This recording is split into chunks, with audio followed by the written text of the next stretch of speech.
Quick IAS compose your dream. Hello दोस्तों, quick IAS YouTube channel पे आपका स्वागत है। करंट अफेयर बहुत महत्वपूर्ण ये टॉपिक होता है, सभी परीक्षाओं के लिए उपयोगी है। आप लोग वीडियो को पूरा देखिएगा, इसमें सारे करंट अफेयर याद रखिएगा जो परीक्षा में बिल्कुल आने वाले हैं, मैं उसी को बताया हूँ।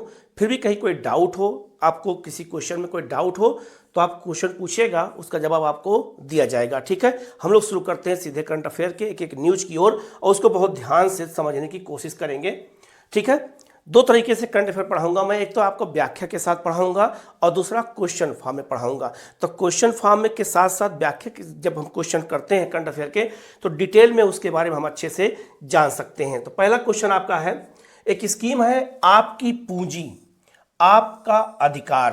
क्वेश्चन पूछा जाएगा कि आपकी पूंजी आपका अधिकार ये स्कीम किसकी है। ठीक है, ऑप्शन में हो सकता है, तो थोड़ा डिटेल में जब हम इसको जानेंगे तो अच्छा रहेगा। तो हमारा जो उद्देश्य है कि करंट अफेयर को आपको दो तरीके से पढ़ाएंगे, एक डिटेल में और एक आपका क्वेश्चन फॉर्म में MCQ में पढ़ाएंगे।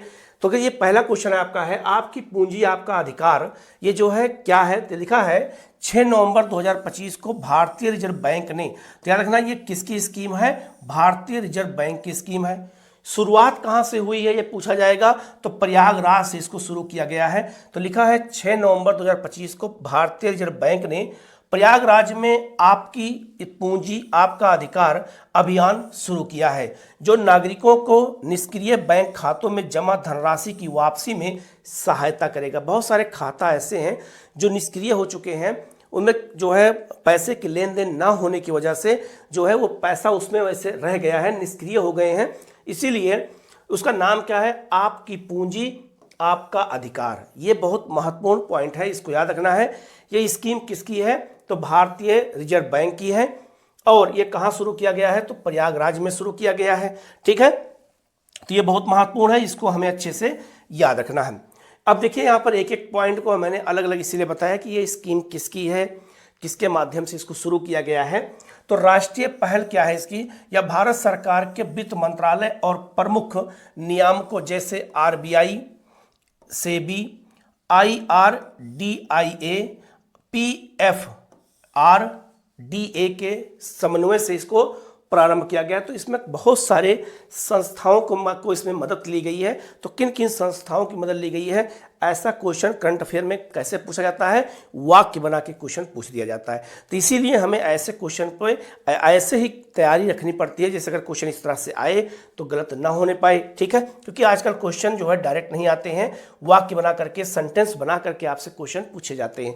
1, 2 इसमें से कौन सा सही है कौन सा सही नहीं है। ठीक है, आगे बढ़ते हैं। लिखा है इसका लक्ष्य क्या है, इसीलिए मैंने हर चीज को अब बिल्कुल अलग अलग बता दिया है जिससे आपको समझने में आसानी हो। तो लिखा है लक्ष्य क्या है कि बिना दावे के वाली वित्तीय संपत्तियों का पारदर्शी और समयबद्ध निपटान करना, जागरूकता बढ़ाना और स्वच्छ वित्तीय आदतें अपनाना, जो है लोगों के हेल्दी आपका जो है फाइनेंसिंग सिस्टम को मजबूत करना था, ये उद्देश्य है। निष्क्रिय खाते क्या होते हैं, यदि 2 वर्ष से अधिक, अब हो सकता है सेंटेंस में ये क्वेश्चन आ जाए कि निष्क्रिय खाते जो 3 वर्ष से 4 वर्ष से, लेकिन नहीं 2 वर्ष, इसीलिए करंट अफेयर को डिटेल में पढ़ने की जरूरत होती है। ठीक है, तो लिखा है यदि 2 वर्ष से अधिक किसी खाते में कोई वित्तीय या गैर वित्तीय लेन देन नहीं होता है तो उसे हम निष्क्रिय माना जाता है। तो कोई भी वित्तीय लेन देन अगर ना हो, चाहे वो ऑनलाइन हो और चाहे ऑफलाइन हो, आप बैंक में जाएं और चाहे किसी मोबाइल से किसी ऐप के माध्यम से अगर आप लेन देन करते हैं तो निष्क्रिय नहीं माना जाता है। ठीक है, तो 2 वर्ष याद रखना, ये भी क्वेश्चन पूछा जा सकता है कि 2 वर्ष है कि 3 वर्ष है, क्योंकि करंट अफेयर स्टेटमेंट वाइज आने लगे हैं। ठीक है, आगे लिखा है बैंकिंग प्रणाली में दावा न की गई राशि 2025 के मध्य तक लगभग 67,000 करोड़ रुपए से अधिक ऐसा है जिसके जो है क्या है, बैंकिंग प्रणाली में कोई दावा ही नहीं किया गया है, अर्थात इतना पैसा ऐसा है जिस पर किसी का कोई दावा है ही नहीं। बात समझ आया? हो सकता है जागरूकता के अभाव में, हो सकता है किसी की डेथ हो गई हो, इस वजह से तो उनके रिश्तेदारों को पैसा दिया जाएगा, उनके जो नज़दीकी लोग हैं उनको ये पैसा दिया जाएगा। इसीलिए ये सरकार योजना शुरू की है। और याद रखना ये बहुत महत्वपूर्ण है, जो UDGAM, ठीक है, उद्गम जो पोर्टल है, ये आपसे पूछा जाएगा। तो उद्गम पोर्टल किसके लिए है, उपयोगकर्ताओं को उनके नाम, जन्मतिथि और पैन के आधार पर जो है क्या कहते हैं, अदाबित जमा जो है खोजने की सुविधा प्रदान करता है। तो इसके लिए एक पोर्टल भी शुरू किया गया है आरबीआई के द्वारा। तो ये बहुत महत्वपूर्ण पॉइंट है, इसको आप अच्छे से याद रखना क्योंकि ऐसे क्वेश्चन एग्जाम में पूछने लगे हैं। तो सेंटेंस वाइज हम जो है देखेंगे, तो हम इसको व्याख्या के आधार पर देखेंगे और बाद में हम इसका सारा एमसीक्यू माध्यम से भी लाएंगे। तो आपका पूरा करंट अफेयर मजबूत होता चला जाएगा और आपका पूरा कंप्लीट हो जाएगा। ठीक है, आगे बढ़ते हैं। दूसरी न्यूज है आपका जो है, ये बहुत महत्वपूर्ण न्यूज है कि हमारे देश में चीता, ये बहुत महत्वपूर्ण है। 1952 में हमारे यहाँ चीता लुप्त हो गए थे। हमने जो है फिर से प्रोजेक्ट शुरू किया है, प्रोजेक्ट चीता शुरू किया नमीबिया और दक्षिण अफ्रीका से चीते को ला करके, और हमारे यहाँ उनको उसी जलवायु में, क्योंकि चीता जो है याद रखिएगा सवाना जलवायु में पाए जाते हैं। तो सवाना जलवायु नमीबिया और दक्षिण अफ्रीका में पाई जाती है। तो नमीबिया दक्षिण अफ्रीका की जो सवाना जलवायु है वही जलवायु हमारे जो है मध्य प्रदेश में भी देखने को मिलती है। इसीलिए मध्य प्रदेश के कुछ जो है नेशनल पार्क में चीता जो है प्रोजेक्ट को शुरू किया गया है, वहाँ पर चीता का पुनर्वास कराया गया। महत्वपूर्ण ये है कि अभी तक केवल 2 ऐसे नेशनल पार्क थे, अभ्यारण्य थे, एस्चुरी थी, जहां पर उनको रखा गया था। लेकिन अब वर्तमान में 2 नहीं 3 ऐसे जो है अभ्यारण्य भारत में हैं जहां पर चीतों का पुनर्वास किया गया है। तो 3 कौन कौन से हैं ये एग्जाम में आपसे पूछा जाएगा। तो ये उसी से संबंधित न्यूज है।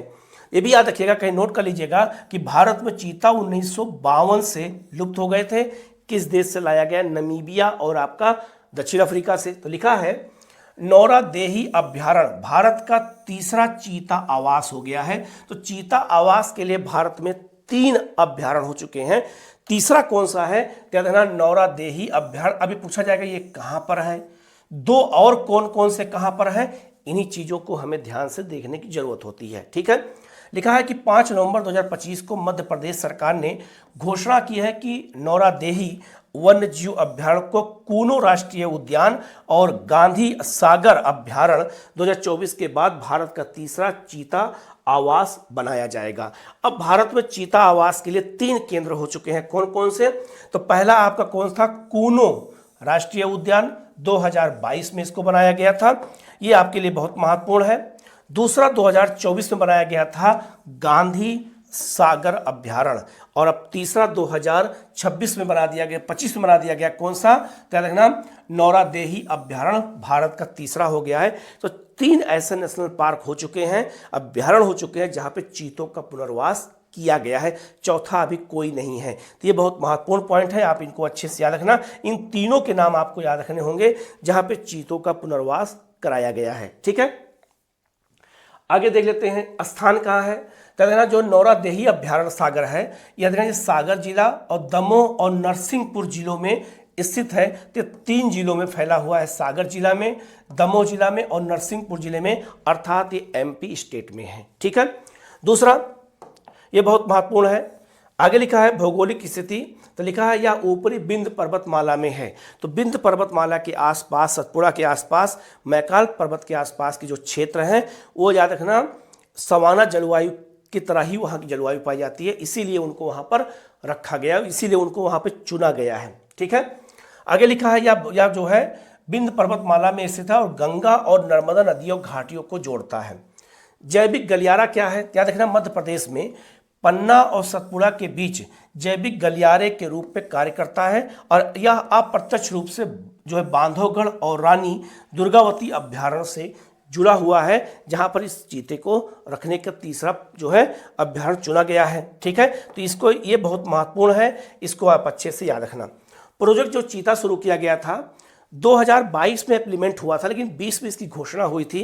तो लिखा है कि प्रोजेक्ट चीता 2020 में पर्यावरण, वन और जलवायु परिवर्तन मंत्रालय के तहत इसको शुरू किया गया था। तो जो प्रोजेक्ट चीता शुरुआत हुआ तो 22 में शुरू हुआ, लेकिन प्रोजेक्ट चीता जो घोषणा हुई थी 2020 में इसको शुरू किया गया था। उद्देश्य क्या है? विलुप्त प्रजाति एसिनोनिक्स जुबेटस को पुनर्स्थापित करना, घास भूमि परिस्थिति तंत्र को पुनर्जीवित करना था, इसका उद्देश्य है। अब अगर आगे बढ़ते हैं तो अंतर सरकारी सहयोग क्या है? नमीबिया और दक्षिण अफ्रीका से चीते लाए गए थे। तो किन देशों से चीते आए हैं इनको भी याद रखना, ये भी क्वेश्चन बन सकते हैं, ये भी क्वेश्चन पूछे जा सकते हैं। ठीक है, इसके अलावा टीसीए और भारतीय वन्य जीव संस्थान देहरादून की संयुक्त रूप से इसको किया गया है, इसमें इनका भी सहयोग लिया गया है। तो एक क्वेश्चन ये भी पूछा जा सकता है कि भारतीय वन्य जीव संस्थान कहाँ पर है, तो ये देहरादून में है, इसको भी आप याद रखिएगा। हमें ऐसे ही पॉइंट को देखने की जरूरत होती है कि कहाँ से क्वेश्चन बन सकते हैं और कहाँ से क्वेश्चन निकाले जा सकते हैं। ठीक है, आगे बढ़ते हैं हम लोग, नेक्स्ट न्यूज पर बढ़ते हैं आगे। अगली न्यूज है आपका, जनजातीय स्वतंत्रता सेनानी संग्रहालय बनाया गया है नवा रायपुर छत्तीसगढ़ में। ये बहुत महत्वपूर्ण है, ध्यान रखना कि जनजातीय स्वतंत्रता सेनानी संग्रहालय पूछा जाएगा कहाँ पे बनाया गया है, तो छत्तीसगढ़ में बनाया गया है, नवा रायपुर में। रायपुर को बसाया गया है नए तरीके से, तो उसका नाम ही रखा गया है, नवा रायपुर रखा गया है। ठीक है, अब आगे बढ़ते हैं। तो लिखा है आपका इसके बारे में, क्या लिखा है, तो लिखा है कि 1 नवंबर 2025 को प्रधानमंत्री नरेंद्र मोदी ने छत्तीसगढ़ स्थापना दिवस के अवसर पर नवा रायपुर अटल नगर में, याद है उसका नाम अटल नगर भी रखा गया है, में भारत का पहला डिजिटल जनजातीय संग्रहालय स्वतंत्रता सेनानी संग्रहालय का उद्घाटन किया गया। अब चूंकि भारत का पहला है और जनजातियों से जुड़ा मामला है और डिजिटल है, क्वेश्चन आ सकता है। ध्यान रखना, भारत का पहला डिजिटल जनजातीय स्वतंत्रता सेनानी संग्रहालय कहाँ बनाया गया है, तो नवा रायपुर में बनाया गया है, छत्तीसगढ़ में बनाया गया है। ये याद रखना, ये किसके नाम पे बनाया गया है, तो इसको जरा हम देख लेते हैं। याद रखना, ये जनजाति, ये एक नेता हैं, वहाँ के जो है महत्वपूर्ण नेता थे छत्तीसगढ़ के, वो जनजाति से जुड़े हुए थे, ये बहुत महत्वपूर्ण। तो लिखा है शहीद वीर नारायण सिंह स्मारक और जनजातीय स्वतंत्रता सेनानी संग्रहालय, इसका नाम ही रखा गया है। इसका नाम क्या है, बहुत इंपॉर्टेंट है, पूछा जा सकता है कि शहीद वीर नारायण सिंह स्मारक और जनजातीय स्वतंत्रता सेनानी संग्रहालय कहाँ बनाया गया है। स्टेट पूछा जाए चाहे शहर पूछा जाए, अब आप भूलेंगे नहीं, याद रखेंगे। ठीक है, विशेषता क्या है, भारत का पहला पूर्णतः डिजिटल संग्रहालय है, जनजातीय वीरों को समर्पित है। क्यों, तो लिखा है 1856-57 के अकाल में ब्रिटिश जो है अनाज जमाखोरी के विरुद्ध बी नारायण सिंह द्वारा विद्रोह का नेतृत्व किया गया था। तो 1857 के विद्रोह में जब विद्रोह अंग्रेजों ने क्या किया, जो है अनाज को स्टोर कर लिया, जमाखोरी कर लिया, तो उसके विरोध में जो है छत्तीसगढ़ के नेता कौन थे, याद रखना वीर नारायण सिंह थे, इन्होंने नेतृत्व किया और 1857 में इनको फांसी की सजा दी गई थी। तो इन्होंने 1857 के विद्रोह में भी भूमिका अपनी निभाई, छत्तीसगढ़ के क्षेत्र में, चाहे छोटे स्तर पे ही निभाया, लेकिन उनके लिए वो बहुत बड़ी बात है। इसीलिए इन्हीं के नाम पर भारत का पहला जनजातीय डिजिटल जो है संग्रहालय बनाया गया है। तो आप इनको याद रखना, ये कहाँ बनाया गया है, किसके नाम पे बनाया गया है, ये सब क्वेश्चन एग्जाम में आपसे पूछा जाएगा। ठीक है, आगे बढ़ते हैं हम लोग। अगला है आपका जो है, गिरफ्तारी पर लिखित कारण देना अनिवार्य होगा।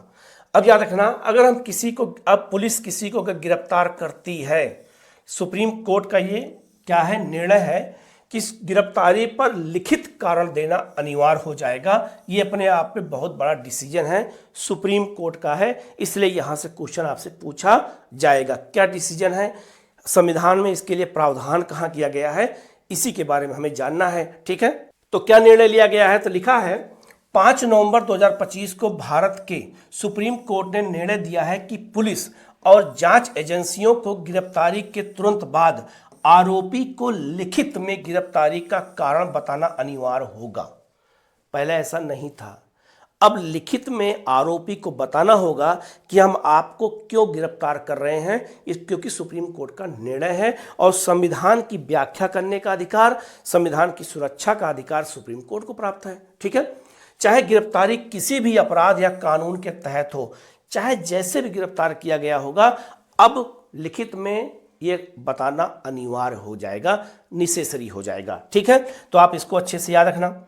हम थोड़ा इसके प्रावधान को अगर चलते हैं तो देखो, मैंने अलग अलग इसीलिए बता दिया है कि संवैधानिक अधिकार क्या होगा। तो लिखा है चीफ जस्टिस BR गवई और जस्टिस AG जो है महासी की बेंच ने कहा कि गिरफ्तारी के कारणों की जानकारी देना भारतीय संविधान के अनुच्छेद 22(1) के तहत आरोपी का मौलिक और अधिकार और सुरक्षित उपाय है।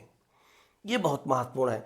पूछा जाएगा कि गिरफ्तारी के किसी को गिरफ्तार किया जाता है किसी आरोपी को, तो लिखित में जो कारण बताना अनिवार्य होगा वो किस आर्टिकल में है, तो याद रखना आर्टिकल 22(1) में है। ये बहुत महत्वपूर्ण है, इसको आप अच्छे से अंडरलाइन कर लेना। ठीक है, लिखा है सभी अपराधियों पर लागू, तो लिखा है यह आदेश भारतीय न्याय संहिता सहित सभी कानूनों के अंतर्गत की गई गिरफ्तारियों पर लागू होगा, अर्थात ये सभी पर लागू होगा।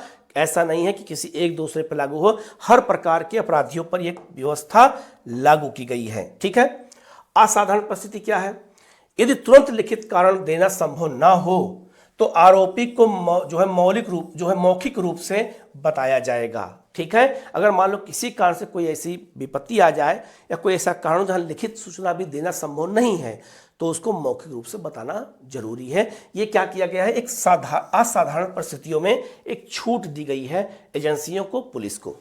आगे लिखा है समय सीमा क्या है। अब देखो ये सब चीजें जब हम करंट अफेयर पढ़ते हैं ना, अलग अलग डायमेंशन से पढ़ते हैं, तो पूरी करंट अफेयर की स्थिति जो होती है वो समझ में आ जाती है। इसीलिए करंट अफेयर को कभी भी जब पढ़ा जाता है तो एक बार पहले पूरा डिटेल में पढ़ा जाता है, जिससे अगर क्वेश्चन कहीं से भी पूछा जाए तो हम उसके लिए तैयार रहें। ठीक है, आगे लिखा है समय सीमा, मौखिक जानकारी के बाद भी लिखित कारण न्यायिक प्रक्रिया से कम 2 घंटे पहले उपलब्ध कराना होगा। जब कोर्ट में पेश करेंगे उससे 2 घंटा पहले लिखित में कारण दे देंगे। ऐसा नहीं कि मौखिक से काम चल जाएगा, नहीं, लिखित में देना अनिवार्य है। अनिवार्य शब्द लग गया, अर्थात देना ही पड़ेगा, चाहे 2 घंटा पहले 2 घंटा बाद। तो 2 घंटा पहले जब कोर्ट में पेश किया जाएगा, अर्थात न्यायिक प्रक्रिया जब शुरू होगी तो उसके 2 घंटा पहले आपको उपलब्ध कराना होगा। ठीक है, तो ये बहुत महत्वपूर्ण है।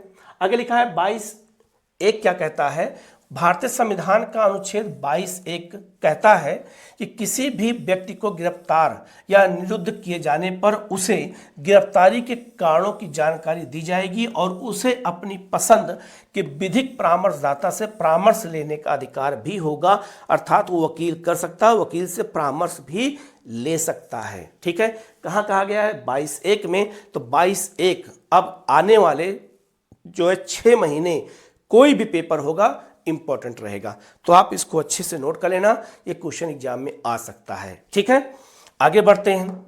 अगली न्यूज बहुत महत्वपूर्ण न्यूज है। लिखा है कि लखनऊ यूनेस्को की रचनात्मक शहरों की सूची में शामिल कर लिया गया है। तो यूनेस्को का मुख्यालय पेरिस में है और यूनेस्को की अलग अलग सूची होती है, जैसे जैव विविधता के लिए मैप सूची। इसके अलावा अगर बात करते हैं तो ये क्या कहते हैं, रचनात्मक शहरों की अलग सूची, विश्व विरासत शहरों की अलग सूची, तो सबकी अलग अलग सूची होती है। तो याद रखिएगा ये बहुत महत्वपूर्ण पॉइंट है कि लखनऊ को कहाँ शामिल कर लिया गया, यूनेस्को के रचनात्मक शहर सूची में। तो रचनात्मक शहर को इंग्लिश में कहते हैं क्रिएटिव सिटी कहते हैं। तो क्रिएटिव सिटी मतलब सिंपल सा ये है कि हमारे देश के बहुत सारे शहर ऐसे हैं जो किसी विशेष चीज़ों के लिए जाने जाते हैं। जैसे आप सुना होगा हैदराबाद, तो हैदराबाद का जो खान पान है, पाक कला जो है, पाक कला मतलब भोजन जो बनाना जाता है अलग अलग तरीके से पाक कला कहते हैं। तो पाक कला के लिए हैदराबाद जाना जाता है।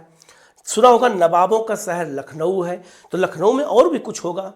जयपुर किस लिए प्रसिद्ध है, बनारस किस लिए प्रसिद्ध है, अहमदाबाद किस लिए प्रसिद्ध है, जयपुर की, इसके अलावा श्रीनगर किसके लिए प्रसिद्ध है। तो अलग अलग शहरों की अपनी एक अलग पहचान है। तो यूनेस्को ने क्या किया, उसे क्रिएटिव सिटी नाम दे दिया है, रचनात्मक शहर सूची नाम दे दिया गया। तो इसमें भारत के बहुत सारे शहर शामिल हैं, कोई 1-2 शहर शामिल नहीं है। याद रखिएगा, अगर कहा जाए तो याद रखना जो लखनऊ शामिल किया गया है, इसको भी पाक कला में ही शामिल किया गया है। यहाँ भी खाने पीने की चीज़ों की जो काफ़ी प्रसिद्धि है। ठीक है, हैदराबाद को भी पाक कला में शामिल किया गया है। तो भारत के कौन कौन से शहर शामिल हैं जरा आप लिस्ट देख करके याद कर लीजिएगा। जैसे आपका कोझिकोड, इसको साहित्यिक शहर के रूप में शामिल किया गया 2023 में। इसके अलावा अगर बात करते हैं, ग्वालियर को संगीत के क्षेत्र में शामिल किया गया 2023 में। इसके बाद श्रीनगर को शामिल किया गया आपका जो है शिल्प और लोक कला के क्षेत्र में 2021 में। मुंबई को फिल्म के क्षेत्र में शामिल किया गया फिर जो है आपका 2019 में। हैदराबाद को अगर बात करें तो पाक कला में शामिल किया गया। अब पाक कला के आधार पर 2 शहर हो गए, एक लखनऊ और एक आपका हैदराबाद। इसके अलावा अगर बात करते हैं चेन्नई को संगीत, तो ग्वालियर और आपका चेन्नई दोनों संगीत के क्षेत्र में शामिल हैं। 2000 इसे जो है 17 में शामिल किया गया। जयपुर को याद रखना जो है शिल्प और लोक कला में शामिल किया गया है। तो शिल्प और लोक कला में 2 शहर हो गए हैं, जयपुर और श्रीनगर हो गया है। और वाराणसी को संगीत के क्षेत्र में शामिल किया गया 2015 में। तो संगीत के क्षेत्र में 3 शहर हैं, बनारस है आपका, चेन्नई है आपका, और आपका जो है ग्वालियर है, जो संगीत के क्षेत्र में शामिल है। तो लिस्ट भी देख करके आप याद कर लीजिएगा। तो उसी कैटेगरी में लखनऊ भी शामिल हो गया है। तो क्वेश्चन एग्जाम में पूछा जा सकता है पहले के कौन कौन शहर शामिल हैं, ये भी पूछा जा सकता है। तो लिखा है 31 अक्टूबर 2025 को उज्बेकिस्तान के समरकंद में बैठक हुई थी, वहीं पर शामिल किया गया। तो क्वेश्चन ये भी पूछा जा सकता है कि लखनऊ को जब यूनेस्को में शामिल किया गया रचनात्मक शहर सूची में, तो इसकी बैठक कहाँ हुई थी? तो उज्बेकिस्तान के समरकंद में हुई थी। ठीक है, तो ये सब बहुत महत्वपूर्ण पॉइंट है, इसलिए हमें इनको अच्छे से याद रखना है। तो समरकंद में आयोजित किया गया था 43वीं जनरल कॉन्फ्रेंस में लखनऊ को गैस्ट्रोनॉमी पाक कला के क्षेत्र में रचनात्मक शहर सूची में शामिल कर लिया गया। तो हैदराबाद के साथ लखनऊ भी अब रचनात्मक शहर सूची में पाक कला में शामिल हो चुका है। आगे बात करते हैं, लिखा है रचनात्मक शहर नेटवर्क में लिखा क्या है कि लखनऊ अब विश्व के 70 जो है आपका गैस्ट्रोनॉमी शहरों में शामिल है। तो भारत का 2 शहर शामिल है, लखनऊ और आपका जो है हैदराबाद, लेकिन पूरे दुनिया के 70 शहर शामिल हैं जो पाक कला के लिए जाने जाते हैं। वहाँ पे अपने खान पान हैं, अपने जो है वहाँ उनकी अपनी अलग अलग विशेषता है। तो 70 शहर टोटल हो चुके हैं पूरे विश्व में। भारत का स्थान तो लिखा है हैदराबाद के बाद भारत का दूसरा शहर जिसे यह सम्मान मिला है, अर्थात लखनऊ को मिला है। तो ये क्वेश्चन आपसे पूछा जाएगा, आप इनको अच्छे से याद रखेंगे। ठीक है, आगे बढ़ते हैं। यूनेस्को की घोषणा लिखा है कि जो यूनेस्को ने घोषित किया है, तो लिखा है कि लखनऊ की पाक परंपरा नवाबी व्यंजन, अवधी खान पान, इसके अलावा गलोटी जो है कबाब और आपका बिरयानी के लिए जाना जाता है।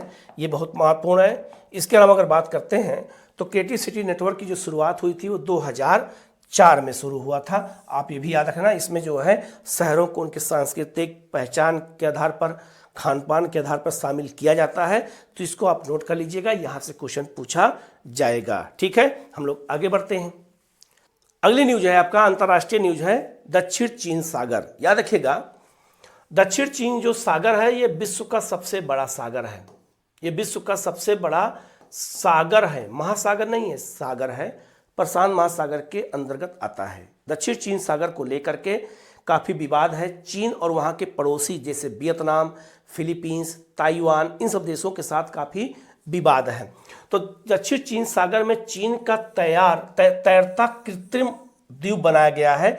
वहाँ पे कृत्रिम द्वीप जो होता है वो जो है एक ऐसा लैंड होता है जो चारों तरफ से पानी से घिरा होता है। तो चीन ने उस क्षेत्र में एक कृत्रिम आर्टिफिशियल आइलैंड बना लिया है। यहाँ से क्वेश्चन पूछा जाएगा कि चीन ने कई तरह से क्वेश्चन पूछा जा सकता है कि चीन ने कहाँ पर आर्टिफिशियल आइलैंड बनाया है? दक्षिण चीन सागर में। दक्षिण चीन सागर में किसने आर्टिफिशियल आइलैंड बनाया है? तो चीन ने बनाया है। तो क्वेश्चन इस तरह से पूछे जा सकते हैं। और आप याद रखिएगा, दक्षिण चीन सागर में जो है चीन ने उसको कब्जा करने के लिए वहाँ पर एक 9 डैश लाइन सीमा बना रखी है। डैश लाइन ये होती है, जैसे 1 डैश 2 डैश ऐसे करके। तो आप जो स्क्रीन पर जब देखिएगा तो स्क्रीन पे आप देख रहे होंगे तो 9 डैश लाइन बना हुआ है। 9 डैश लाइन टोटल नाम ही उसका, जो डैश लाइन बनी है वो 9 है, 9 डैश लाइन है। उसी के आधार पर तो आपसे ये भी क्वेश्चन पूछा जा सकता है कि 9 डैश लाइन की सीमा कहाँ है? दक्षिण चीन सागर में। किस देश द्वारा बनाया गया? चीन द्वारा बनाया गया है। तो वहीं पर आर्टिफिशियल आइलैंड बनाया गया है। तो याद लिखा क्या है कि 20 नवंबर 2025 को चीन ने दीर्घकालीन गहरे समुद्री अनुसंधान और रणनीतिक उपस्थिति हेतु एक विशाल मोबाइल जो है तैरते आर्टिफिशियल द्वीप डीप सी, उसका नाम क्या है? तो deep sea all weather resident floating research facility के निर्माण की शुरुआत की है। यह परियोजना 2028 तक परिचालन में आने की उम्मीद है। ठीक है, तो यह परियोजना 2028 में जो है शुरू हो जाएगी, लेकिन इसका निर्माण शुरू कर दिया गया है। तो क्वेश्चन आपसे एग्जाम में पूछा जाएगा, तो इसके बारे में याद रखिएगा, ये बहुत महत्वपूर्ण पॉइंट है। तो याद रखना, जब ज्योग्राफी से जुड़ा हुआ कोई जो है इंपॉर्टेंट चीज़ आ जाएगा, इतिहास से जुड़ा हुआ कोई इंपॉर्टेंट चीज़ आ जाएगा, तो मैं आपको वहाँ पर उसका ज्योग्राफिकल चीज़ भी बताऊँगा। इससे आपकी मैपिंग भी स्ट्रांग होगी और करंट अफेयर पढ़ने में अच्छा भी लगेगा। और आपको भी यही काम करना है, जब कभी आप न्यूज़पेपर पढ़ें, करंट अफेयर पढ़ें, कोई देश आ जाए, कोई सागर आ जाए, तो एक बार रुक करके एटलस में जाकर के उसको देखो, मोबाइल में सर्च करके देखो कि ये चीज़ है कहाँ पर। उससे क्या होता है, वो जल्दी याद होता है। ठीक है, तो आप थोड़ा इस पर गौर करिएगा। विशेषता क्या है इसकी, परमाणु प्रतिरोधी संरचना और विशाल क्षमता से ये वैश्विक ध्यान आकर्षित किया है। कृत्रिम जो आइलैंड है, अथवा आर्टिफिशियल जो आइलैंड है, ये मानव निर्मित संरचनाएं होती हैं जिन्हें समुद्र या झीलों में विभिन्न उद्देश्यों से बनाया जाता है। इसका उपयोग अनुसंधान, ऊर्जा क्षेत्र में, सैन्य ठिकानों के लिए, टूरिज्म के लिए, आवासीय परियोजनाओं के लिए किया जाता है। तरह तरह से यूज हम कर सकते हैं समुद्र में आर्टिफिशियल आइलैंड बना करके। ठीक है, तो आप इसको याद रखना, ये क्वेश्चन एग्जाम में आ सकता है। दक्षिण चीन सागर बहुत चर्चा में रहा है, 9 डैश लाइन बहुत चर्चा में रहती है, तो क्वेश्चन बनता है यहाँ पर। तो आप लोग बिल्कुल इसको अच्छे से याद कर लीजिएगा। ठीक है, हम लोग आगे बढ़ते हैं। अगली जो न्यूज है, याद रखिएगा, बहुत महत्वपूर्ण न्यूज है कि अमेरिका ने सऊदी अरब को जो है मेजर नॉन नाटो सहयोगी का दर्जा दे दिया गया है। दर्जा दिया है किसको, सऊदी अरब को दिया है। किसने, अमेरिका ने क्या दे दिया है, मेजर नॉन नाटो, अर्थात नाटो का सदस्य नहीं है, इसको अलग तरीके से सदस्यता दी गई है, बाहर से सदस्यता दी गई है। क्यों, क्योंकि नाटो का फुल फॉर्म क्या है, तो नॉर्थ अटलांटिक ट्रीटी ऑर्गेनाइजेशन है। तो नॉर्थ जो उत्तरी अटलांटिक महासागर है, उसके आसपास के देश ही उसमें शामिल हो सकते हैं, और कोई देश शामिल नहीं हो सकते हैं उसमें। तो यूरोप और उत्तरी अमेरिका के देश शामिल हैं, लेकिन अमेरिका को यह अधिकार है, या किसी भी देश नाटो के सदस्य को अधिकार है कि वो अन्य देशों को भी बाहरी के रूप में, सदस्य के रूप में शामिल कर सकता है। तो सऊदी अरब को शामिल किया अमेरिका ने। पूछा जाएगा कि अमेरिका ने हाल में किस देश को मेजर नॉन नाटो का सदस्य बनाया है, तो सऊदी अरब को बनाया है। क्यों बनाया है, उसके पीछे रणनीति है। तो लिखा है आपका, 19 नवंबर 2025 को अमेरिकी राष्ट्रपति डोनाल्ड ट्रंप ने सऊदी अरब को मेजर नॉन नाटो सहयोगी का दर्जा दिया है। तो मेजर नॉन नाटो याद रखिएगा, जो क्राउन प्रिंस मोहम्मद बिन सलमान के व्हाइट हाउस दौरे के दौरान किया गया। तो सऊदी अरब की जो प्रिंस हैं, जो वहाँ के प्रमुख हैं, उनका नाम है मोहम्मद बिन सलमान। ठीक है, तो जब वो अमेरिका गए थे, उसके बाद अमेरिका ने ये घोषित किया। तो क्या है, तो याद रखना है, F-35 लड़ाकू विमानों की बिक्री, अमेरिका ने सऊदी अरब को जो है क्या कहते हैं, F-35 स्टील लड़ाकू विमानों की बिक्री को मंजूरी दी है, जो क्षेत्रीय वायु शक्ति में एक बड़ा बदलाव है। तो अमेरिका का जो ये जो समझौता जब हुआ, तब अमेरिका ने ये फाइटर विमान किसको दिया है, सऊदी अरब को। तो आपसे क्वेश्चन पूछा जाएगा। सिविल न्यूक्लियर सहयोग क्या है, दोनों देशों ने एक दीर्घकालीन नागरिक परमाणु ऊर्जा सहयोग समझौते पर भी हस्ताक्षर किया है, इसी के तहत किया है। इसके अलावा अब ये क्या है, मेजर नॉन नाटो सहयोगी क्या होता है, तो यह वह देश होता है जिसे अमेरिका सैन्य और आर्थिक सहयोग के रूप में प्राथमिकता देता है, लेकिन वह नाटो का सदस्य नहीं होता है। मैंने आपको शुरू में बता दिया, नाटो सदस्य नहीं हो सकता है, लेकिन नाटो की तरह ही सुविधाएं उन देशों को दी जाती है जिसे हम मेजर नॉन नाटो सहयोगी देश कहते हैं। तो अमेरिका ने सऊदी अरब को दिया है, सैन्य और आर्थिक सहयोग को जो प्राथमिकता के लिए दिया है। ठीक है, तो अपने आप ये बहुत महत्वपूर्ण क्वेश्चन है, आप इसको अच्छे से याद रखना। सऊदी अरब को ये अधिकार दिया गया है, इसमें शामिल किया गया है। ठीक है, अगली न्यूज है आपका, अमेरिका में पहली बार H5N5 ब्लू जो है बर्ड फ्लू का मानव संक्रमण हुआ है। ये अमेरिका में पहली बार हुआ है, तो क्वेश्चन पूछा जा सकता है। ठीक है, जो बर्ड फ्लू का जो आपका नाम है यार, ये भी पूछा जाता है एग्जाम में, तो H5N5 नाम है, ये भी याद रखना।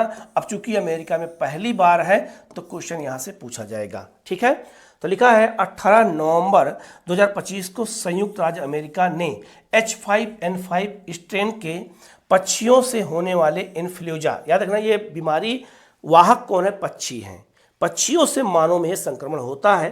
तो लिखा है इन्फ्लुएंजा का पहला मानव संक्रमण रिपोर्ट किया, जिससे वैश्विक सार्वजनिक स्वास्थ्य में सावधानी बढ़ गई है। दुनिया के देशों को सचेत किया गया है कि ये बीमारी अन्य देशों में भी फैल सकती है। ये बीमारी पक्षियों के द्वारा मानव में पहुंची है। ठीक है, अब चूंकि अमेरिका में पहली बार है, तो क्वेश्चन पूछा जाएगा। संक्रमण का पता लगाना, लिखा है शुरुआती जांचों में संक्रमित व्यक्ति में इन्फ्लुएंजा ए H5 की पुष्टि हुई, जो पहले केवल पक्षियों और जानवरों में ही पाया जाता था। एवियन इन्फ्लुएंजा के लक्षण और विशेषता क्या है? तो यह वायरस जलीय पक्षियों में, जो जल में रहने वाले पक्षी हैं, सामान्य रूप से पाया जाता है और पशुपालन की पक्षियों तथा कभी कभी मानव तक फैलता है।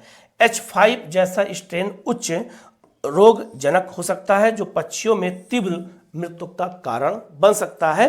तो क्वेश्चन आ सकता है, ठीक है, तो आप इसको अच्छे से याद रखिएगा। इसी जुड़ी हुई न्यूज क्या है, पक्षियों के लिए तथ्य क्या है? तो एवियन इन्फ्लुएंजा वायरस H और प्रोटीन के आधार पर वर्गीकृत होते हैं। H5N5 मानव में यह पहला मामला है। जलीय पक्षी इन वायरस के लिए प्राकृतिक वाहक होते हैं। अब आपसे क्वेश्चन पूछा जाएगा कि अमेरिका में जो H5N5 जो आपका संक्रमण फैला हुआ था, बर्ड फ्लू, उसका वाहक कौन था? तो याद रखना, जलीय पक्षी थे। ये बहुत महत्वपूर्ण है और यही उसके वाहक होते हैं। और ये सीधे किस में पहुंच गया? तो मानव में पहुंच गया है। ये पहला मामला मानव में अमेरिका में देखा गया। तो क्वेश्चन बहुत ये चर्चा में रहा है न्यूज, तो यहाँ से क्वेश्चन बन सकता है, तो आप इसको आप अच्छे से नोट कर लीजिएगा, ठीक है। आगे बढ़ते हैं। H5N5 क्या है? यह इन्फ्लुएंजा ए वायरस का एक उपकरण है, उपप्रकार है, जो पक्षियों में पाया जाता है और इसकी जीन एक्सचेंज क्षमता के कारण जो है नए जो है प्रकार उत्पन्न हो सकते हैं। इसीलिए इनका निगरानी करना आवश्यक है, क्योंकि बहुत तेजी से ये उत्पन्न होते हैं, बहुत तेजी से फैलते हैं। तो ये बहुत महत्वपूर्ण है, पॉइंट है, इसको आप अच्छे से याद रखिएगा। अगली न्यूज बहुत महत्वपूर्ण है। अमरावती में होगा क्वांटम संचार केंद्र का निर्माण। तो अमरावती आंध्र प्रदेश की नई राजधानी के रूप में स्थापित हुई है, ठीक है, ये बहुत महत्वपूर्ण है। तो वहां पर क्या हो रहा है? तो 19 नवंबर 2025 को केंद्रित दूरसंचार विभाग केंद्र सी जो है आपका डॉट ने आंध्र प्रदेश सरकार के साथ समझौता किया, जिससे अमरावती में क्वांटम कम्युनिकेशन आपका सेंटर स्थापित होगा। पूछा जाएगा क्वांटम कम्युनिकेशन सेंटर कहाँ स्थापित होगा? तो आंध्र प्रदेश के अमरावती में स्थापित होगा। ये बहुत महत्वपूर्ण क्वेश्चन है, ठीक है। आगे लिखा है क्वांटम टेक्नोलॉजी में उत्कृष्टता केंद्र। यह केंद्र क्वांटम संचार, क्वांटम सुरक्षा और प्राइवेसी वृद्धि की तकनीक पर केंद्रित होगा, ठीक है। इसका निर्माण कहाँ किया जा रहा है? तो अमरावती में हो रहा है। ये याद रखना है, ये डाटा को सुरक्षित रखेगा और जो है साइबर अपराध को रोकने में मदद करेगा, इसीलिए इसको बनाया गया है। तो ये याद रखना, अमरावती में बनाया जा रहा है, अपने आप में बहुत महत्वपूर्ण पॉइंट है। यही क्वेश्चन आपसे एग्जाम में पूछा जाएगा, ठीक है। आगे बढ़ते हैं। याद रखना, एक इथोपिया देश है अफ्रीका में। तो इथोपिया में एक ज्वालामुखी है, उसका नाम क्या है? हाईली गुब्बी ज्वालामुखी में जो है विस्फोट हो गया था। तो क्वेश्चन आपसे पूछा जाएगा कि इथोपिया में जो विस्फोट हुआ था ज्वालामुखी में भी हाल में, उसका नाम क्या है? तो हाईली गुब्बी ज्वालामुखी। या क्वेश्चन ये भी पूछा जा सकता है कि हाल के दिनों में चर्चा में रही हाईली गुब्बी ज्वालामुखी कहाँ पर है? तो इथोपिया में है। इथोपिया जो है अफ्रीका महाद्वीप का एक महत्वपूर्ण देश है। तो याद रखना, ये जहाँ जब विस्फोट हुआ तो इसका धुआं पाकिस्तान, भारत तक देखा गया, भारत के हिमालय तक पहुँच गया था। तो भारत तक धुआं इसका देखा गया, इसीलिए ये बहुत चर्चा में आ गया। तो ऐसे बहुत सारे ज्वालामुखी विस्फोट होते रहते हैं पूरे विश्व में, लेकिन चूंकि इसका धुआं कहाँ पहुँच गया? भारत तक पहुंच गया। तो ये अपने आप में क्वेश्चन बन गया, इसीलिए ये इंपॉर्टेंट है। तो लिखा है 23 नवंबर 2025 को इथोपिया के जो है अफगान क्षेत्र में स्थित हाईली गुब्बी ज्वालामुखी में याद रखना 12,000 वर्षों बाद जो है ये सक्रिय हुआ है। 12,000 वर्षों बाद सक्रिय हुआ है। ये इसका मतलब है कि मृत्यु प्राय ज्वालामुखी था, ठीक है। इसका मतलब इधर इसमें विस्फोट बहुत दिनों बाद हुआ है। पहला विस्फोट लिखा है 23 नवंबर 2025 को हुआ पहला विस्फोट। होलोसीन काल में कोई दर्ज गतिविधि नहीं हुई, इसे अत्यंत दुर्लभ घटना माना गया है। बहुत इंपॉर्टेंट न्यूज है, याद रखिएगा, ठीक है। लिखा है आदिस अबाबा से लगभग 800 किलोमीटर, आदिस अबाबा राजधानी है इथोपिया की, 800 किलोमीटर उत्तर पूर्व इरिट्रिया की सीमा के पास यह भूकंपीय रूप से सक्रिय रिफ्ट वैली में स्थित है। राख का फैलाव हुआ था, इसीलिए क्वेश्चन और ज़्यादा इंपॉर्टेंट बन गया कि विस्फोट कई घंटों तक चलता रहा और जो है राख के बादल यमन, ओमान, भारत और उत्तरी पाकिस्तान तक ये पहुंच गए थे। तो दिल्ली तक इसका जो है धुआं पहुंच गया था। हिमालय तक इसका धुआं पहुंच गया था दिल्ली होते हुए। इसीलिए एक क्वेश्चन बनेगा कि ज्वालामुखी कहाँ पर है और ये विस्फोट जो हुआ था, तो एक क्वेश्चन पूछा जा सकता है, इंपॉर्टेंट है। ये देश का नाम याद रखना, ज्वालामुखी का नाम याद रखना, क्वेश्चन आ सकता है। ठीक है, हम लोग आगे बढ़ते हैं क्योंकि ऐसे क्वेश्चन एग्जाम में ज़्यादा पूछे जाते हैं। ठीक है, अगला आपका है ईयू का, यूरोपीय यूनियन इसको कहते हैं। ईयू का नया जलवायु लक्ष्य 2040 तक 90% उत्सर्जन कटौती करना है। किसका? यूरोपीय यूनियन ने एक नया लक्ष्य घोषित किया है। जलवायु लक्ष्य कब तक का है? 2040 तक का, और कहा गया है हम 90% उत्सर्जन में कटौती करेंगे CO2 के अन्य गैसों की। ये नया लक्ष्य है, ईयू का है। क्या है? 5 नवंबर 2025 को यूरोपीय संघ की परिषद ने यूरोपीय जलवायु कानून में संशोधन कर सहमति व्यक्त की है और 2035 के लिए उत्सर्जन में कटौती के नए लक्ष्य मंजूर किए हैं। तो नए लक्ष्य क्या मंजूर किए गए हैं, यहां से क्वेश्चन आपसे पूछा जाएगा। तो इसको हम एक एक अलग अलग करके पढ़ लेते हैं। 2040 का लक्ष्य क्या है? तो परिषद ने यूरोपीय आयोग के प्रस्ताव को बनाए रखते हुए 2040 तक 1990 के स्तर की तुलना में ग्रह में हानिकारक गैसों, ग्रीन हाउस गैसों के शुद्ध उत्सर्जन में 90% की कमी का लक्ष्य रखा है, निर्धारित किया है। एक गैस नहीं, टोटल 6 गैसों, जो आपका ग्रीन हाउस गैसें हैं उन टोटल 6 गैसें हैं। ठीक है, तो जो 6 गैसें हैं उन सब को कम करने का लक्ष्य 2040 तक रखा गया है 1990 के स्तर का। मतलब यह हुआ 1990 में जो स्तर था ग्रीन हाउस गैस का, वही स्तर 2040 तक बनाए रखना है, ये कहा गया है। ठीक है, 2030 का लक्ष्य क्या है? ये तो 2040 का लक्ष्य था। यूरोपीय जलवायु कानून के तहत 2030 तक 1990 की तुलना में कम से कम 55% की कटौती बाध्यकारी की गई है। ये बहुत महत्वपूर्ण है। ठीक है, इसके अलावा जो है मूल्यांकन तंत्र, 2 साल पर यह आकलन होगा कि मध्यवर्ती जलवायु लक्ष्यों की ओर हम कितना प्रगति कर रहे हैं। हर 2 साल में इस पे रिव्यू किया जाएगा, समीक्षा की जाएगी कि हम कहाँ तक पहुँचे हैं और कहाँ तक अभी पहुँचना बाकी है। ठीक है, राष्ट्रीय योगदान क्या है? परिषद ने यूरोपीय संघ और सदस्य राज्यों का संशोधित राष्ट्रीय निर्धारित योगदान भी मंजूर किया है, जिसे ब्राजील में COP30 सम्मेलन से पहले प्रस्तुत किया जाएगा। अर्थात यूरोपीय संघ के सभी देश को भी एक सीमा दी गई है, इसी सीमा के अंतर्गत कटौती करनी है, उससे ज़्यादा नहीं कर सकते हैं। ठीक है, और ये भी याद रखना कि COP30 की जो सम्मेलन हुआ था वो ब्राजील में हुआ था, ये भी याद रखना, ये बहुत महत्वपूर्ण है। ब्राजील के शहर ब्लेम में हुआ था। कानूनी प्रक्रिया क्या है? यह संशोधित जलवायु दस्तावेज यूरोपीय संसद के साथ आगे की बातचीत के लिए परिषद की जो है पोजीशन को साफ करता है। इसका मतलब है कि जलवायु परिवर्तन के संदर्भ में यूरोपीय देश काफ़ी जो है क्या है, सीरियस हैं। यूरोपीय जलवायु कानून 2021 क्या कहता है? यह कानून में अपनाया गया था कि जिसमें 2050 तक जलवायु जो है तटस्थता प्राप्त करने और महत्वपूर्ण रूप से 2030 तक उत्सर्जन में कटौती सुनिश्चित करने के लक्ष्य निर्धारित किए गए थे। ठीक है, जो सभी सदस्य देशों के लिए बाध्यकारी था।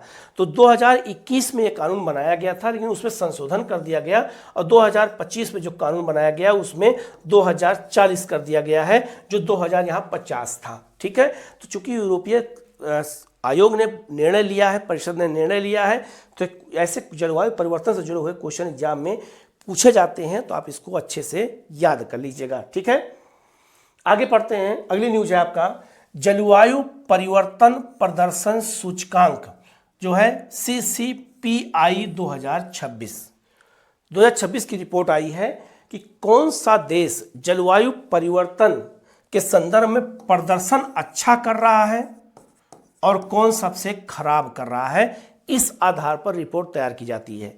कौन सा देश ऐसा है जहां की राष्ट्रीय सरकारों ने जलवायु परिवर्तन को दूर करने के लिए वैश्विक स्तर पर अच्छा प्रदर्शन कर रहे हैं। तो जो अच्छा प्रदर्शन कर रहे हैं उनको टॉप पे रखा जाएगा, जो खराब प्रदर्शन कर रहे हैं उनको नीचे रखा जाएगा और उन पर दबाव डाला जाएगा कि जलवायु परिवर्तन के प्रति आप जो है संवेदनशील बनिए। लिखा है 18 नवंबर 2025 को जर्मन वॉच। अब याद रखिएगा, जो आपका जलवायु परिवर्तन प्रदर्शन सूचकांक है कौन जारी करता है, तो कोई भी सूचकांक कौन जारी करता है, क्वेश्चन पूछा जाता है। तो याद रखिएगा जर्मन वॉच और आपका न्यूक्लाइमेंट इंस्टीट्यूट और आपका क्लाइमेट एक्शन नेटवर्क द्वारा संयुक्त रूप से इस सूचकांक को 2026 का संस्करण जारी किया गया है। और कहाँ इसको जो है रिलीज कहाँ किया गया, तो ब्राजील के बेलम में आयोजित COP30 शिखर सम्मेलन में इसको जो है क्या किया गया, इस रिपोर्ट को जारी किया गया। ठीक है, 26 की रिपोर्ट को 2030 COP30 जो ब्राजील में हुआ था वहीं पर इसको जारी कर दिया गया। अब क्वेश्चन जो पूछा जाएगा ये बहुत महत्वपूर्ण है कि यह सूचकांक 63 देशों और यूरोपीय संघ और वैश्विक ग्रीन हाउस गैस उत्सर्जन के 90% से अधिक के लिए जिम्मेदार के जलवायु संरक्षण प्रयास को मापता है। ये ठीक है कि कौन सा देश ग्रीन हाउस गैस को कम करने में अपना महत्वपूर्ण योगदान दे रहे हैं, इस संदर्भ में इसको जारी किया जाता है। ठीक है, इसके अलावा यह भी याद रखिएगा ग्रीन हाउस गैस कितनी होती हैं, तो ग्रीन हाउस गैस 6 होती है। मैंने बताया था वो 6 गैस कौन कौन सी है, नोट कर लीजिएगा। पहला है कार्बन डाइऑक्साइड, दूसरा है मीथेन, तीसरा है आपका नाइट्रस ऑक्साइड, चौथा है आपका क्लोरोफ्लोरोकार्बन, पांचवा है ओजोन और 6 नंबर पर है जलवाष्प। इन 6 गैसों के अलावा कोई 7वीं गैस नहीं होती है ग्रीन हाउस गैस। तो ग्रीन हाउस गैस जो 6 होती है उनको भी आप याद रखिएगा, ये भी क्वेश्चन आपसे पूछा जाएगा। आगे लिखा है CCPI का पहला संस्करण 2005 में जारी किया गया था। यह सूचकांक 4 श्रेणियों में जलवायु परिवर्तन समन प्रदर्शन करता है। तो 4 ऐसे कैटेगरी बनाई गई है, इन कैटेगरी को जो फुलफिल करता है वो आपका प्रदर्शन में अच्छा होता है। जैसे ग्रीन हाउस गैस उत्सर्जन में कटौती, नवीकरणीय ऊर्जा को कितना वो अपनाता है, ऊर्जा उपयोग कैसे होता है किस आधार पर, और जलवायु नीति क्या है उस देश की है, इसी आधार पर इस रिपोर्ट को तैयार किया जाता है। तो रिपोर्ट तैयार करने के आधार को भी क्वेश्चन पूछा जाता है। ठीक है, आगे बढ़ते हैं।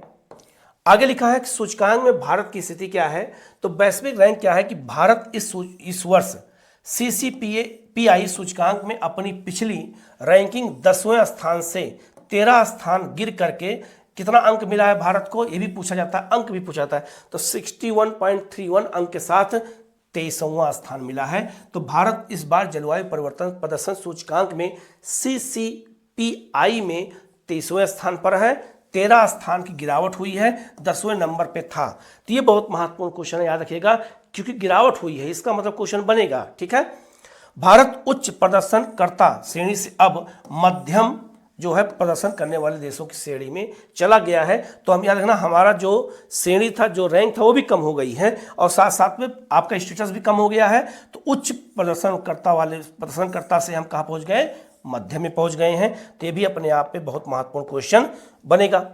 वैश्विक परिदृश्य की बात करते हैं तो याद रखना इस सूचकांक में जो है याद रखिएगा शुरू के 1, 2 और 3 कोई भी देश नहीं है इस जो है देखना, क्योंकि बहुत अच्छा लिखा क्या है इस कैटेगरी में लिखा है बहुत अच्छा। तो बहुत अच्छा वाले रेटिंग में कोई देश है ही नहीं। 4 नंबर पर डेनमार्क शुरू होता है। तो डेनमार्क की पोजीशन 4 नंबर से शुरू होती है, इसी को टॉप माना जाता है। तो टॉप 3 तक कोई देश है ही नहीं कैटेगरी में। तो लिखा है आपका सर्वश्रेष्ठ प्रदर्शन रैंक 4 में डेनमार्क नंबर 1 पर है, अगर देखा जाए 4 नंबर पर।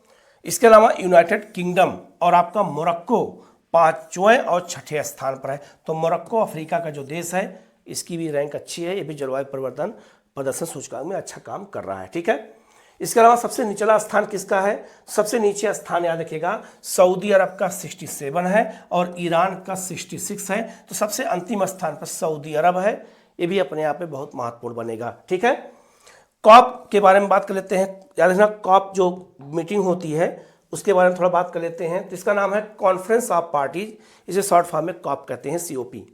इसका आयोजन स्थल संयुक्त राष्ट्र जलवायु परिवर्तन रूपरेखा अभिसमय UNFCCC द्वारा कराया जाता है। कॉप की पहली बैठक मार्च 1995 में बर्लिन जर्मनी में हुई थी।